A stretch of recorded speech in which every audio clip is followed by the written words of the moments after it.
เพื่อก่อนนะพี่น้องเอาดิเอาสบายดีไปเนาะ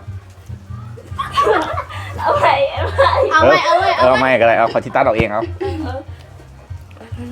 สบายดีพี่น้อง ว่าสบายดีตรงไหนพี่น้องเอาพร้อมกันเด้อนับหนึ่งสองเดี๋ยวก่อนดิอย่าหัวอะไรบ่อย่าหัวอะไรบ่เดี๋ยวหัวอะไรดิเด้อแอคชั่นเด้อ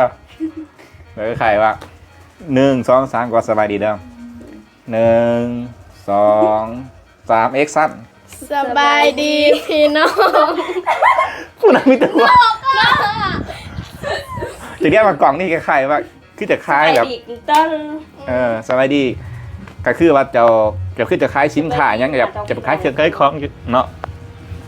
ไม่ต้องอ้ายนะครับแล้ววันนี้ก็ถือโอกาสดีเนาะได้มาสัมผัสสาวนักเรียนเนาะกำลังเป็นสาวเอา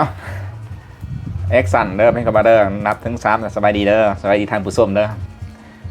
1 2 3แอคชั่นสบายดีสวัสดีเนาะเอาวันนี้ถือว่าเพิ่นสบายดีแล้วเนาะสบายดีท่านผู้ชมเดี๋ยววันนี้สิมาถามเพิ่นเนาะแต่ละคนเนาะสิมาถามเพิ่นก่อนสิถามเพิ่นเนาะจะให้เพิ่นแนะนำตัวก่อนว่าแต่ละคนชื่อจังไดเนาะเอาแนะนำตัวแนะนำตัวใส่เสื้อสีดำนี่เนาะคนนี้เนาะว่าชื่อจังไดเอาสบายดีชื่อกุ๊กกิ๊กชื่อกุ๊กกิ๊กบ่น้องชื่อกุ๊กกิ๊กกันบ่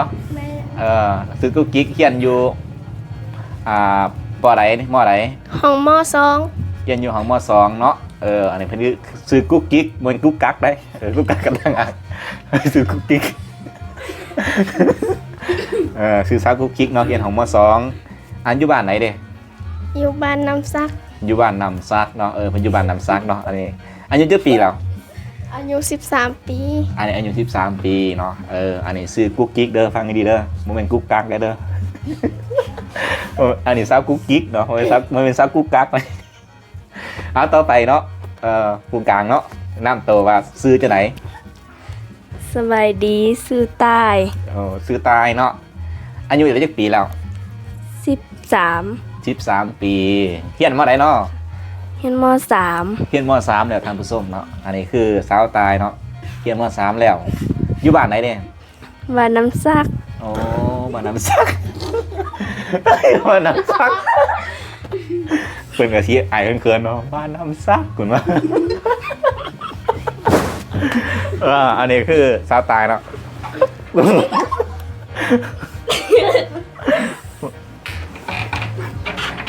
อันนี้สาวตายเลยพี่น้องเลย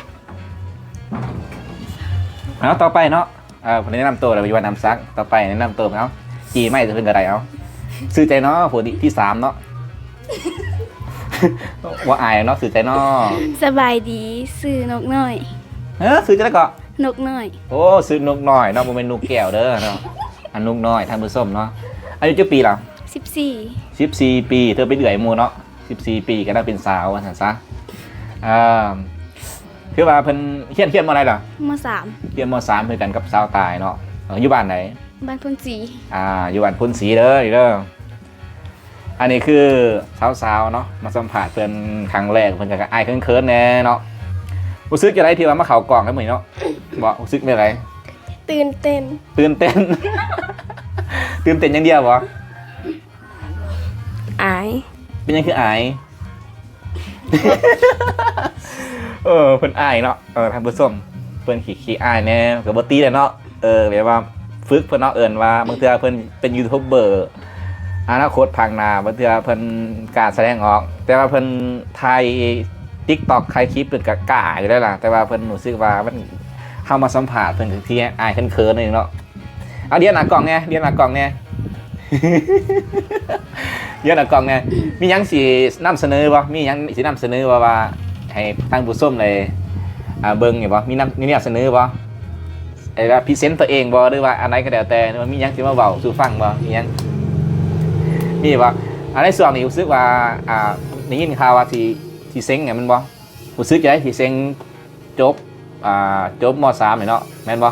จะขึ้นมอซีไหมครับมีคนมาซื้ออะไรอย่างงี้ครับว่าเซ็งอ่ะมีคนมาซื้ออะไรตื่นเต้นมาด้วยว่า นี่ถืออายเนาะนี่ถือผู้อายท่านผู้ชมอายเนาะมีแต่ผู้อายอันนี้ก็ตั้ง12 13 14เนาะ12 13 14เป็นปะอันนี้12วะ11 13เลยกัน13 อันนี้14แต่เป็นเดือนหมูเนาะอันนี้ผู้นี้เนาะซื้อกุ๊กกิ๊กเนาะมันเป็นผู้ตั้งขางหมูซื้อกุ๊กกิ๊กมันกุ๊กกักกันเด้อซื้อ อันนี้ซื้อตายอันนี้ซื้อนุกน้อยเนาะมันเป็นนุกแก้วเนาะ คือว่าอายุซ้ำนี่ฮู้จักมักผู้บ่าวหรือเปล่า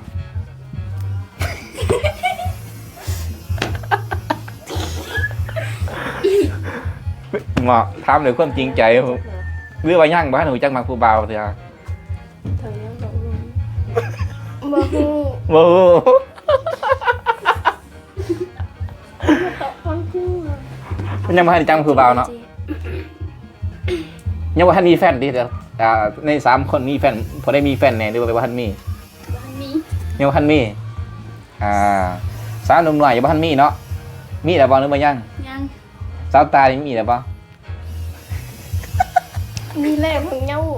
เอาตายยัง มีแล้วบ่ มีแหละ ฮะ สูตรนะบ่ บ่ต้องอายบ่ต้องอายมีแล้วบ่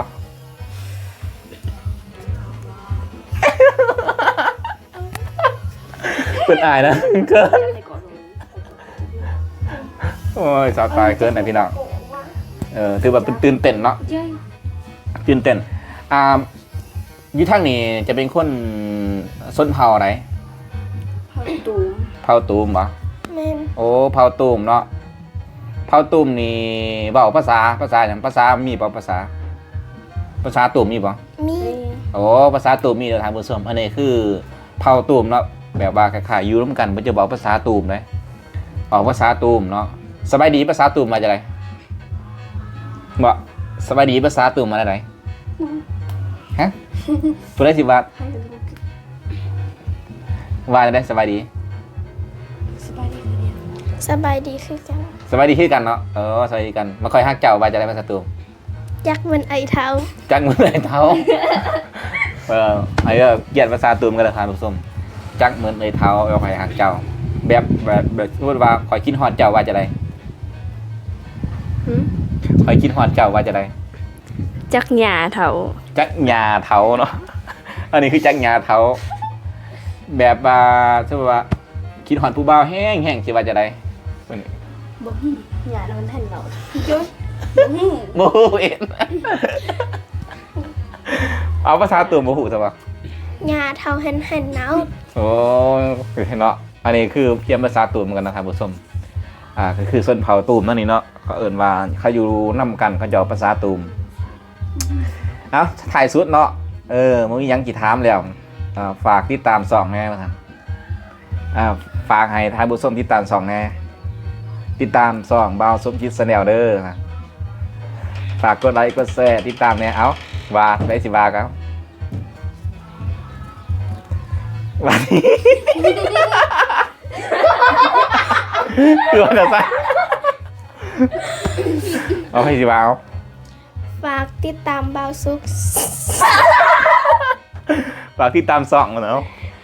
เอาไปสิว่าเอา บอกนั่นเลยก่อน ฝากติดตาม2บ่าวสมคิดแนลเด้อกดไลค์กดแชร์กดซับซิงไคเดี๋ยวกดปักซิงไคให้แน่ว่าซั่น ซับสไครต์ว่า ซับสไครซิงไคก็ว่าไป เอาไปสิว่าเอา ฝากติดตามบ่าวสุขแน่เด้อ มาสุกนะ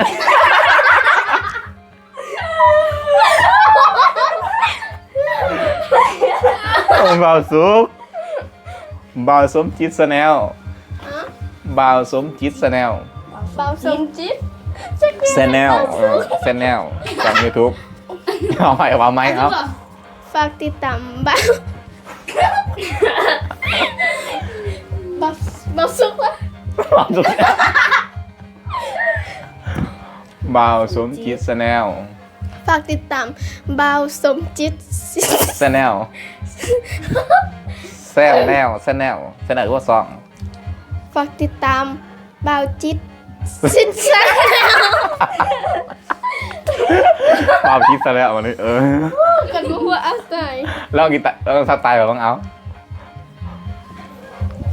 ฝากกดติดตามให้เนี่ยเด้อ ฝากกดติดตามบาวจิตสินแส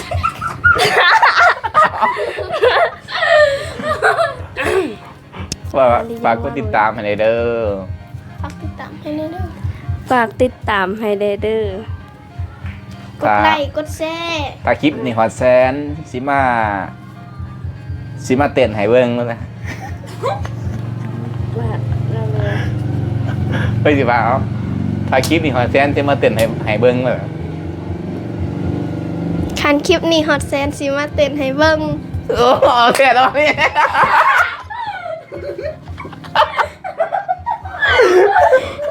ก็มันฮอดเด้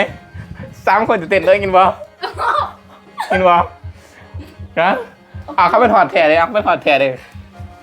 เฮ็ดจะว่าเอาเข้าแล้วเนาะว่าซื้อตะจ้าไว้ได้แค่ถอดแท้เลยจะเต้นให้เขาเบิ่งอยู่บ่ โดย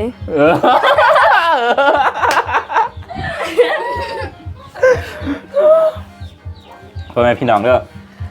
ดันซอยเด้อถ้าหอดแซนนี่เตรียม3คนพอดีเต้นให้เบิ่งมาซั่นล่ะ ถ้าหอดแซนนี่3คนพอดีเต้นให้เบิ่งเนาะพอดีเต้นเพลงหยังก็บ่ฮู้เนาะแต่ว่าสิเต้นให้เบิ่งมาซั่นซะถ้าหอดแซนไหนติดตามมันกันเด้อสาวน้อยทั้ง3สาวเนาะถ้าหอดแซนแล้วเนาะบางเทื่อมันสิเปิดช่องให้เพิ่นเนาะช่อง YouTube มันยังบางเทื่อเพิ่นอัดคลิปนี่ยังท่านผู้ชมเอาฝากติดตามกดไลค์กดแชร์เนาะเป็นกำลังใจให้เด้อท่านผู้ชมเนาะ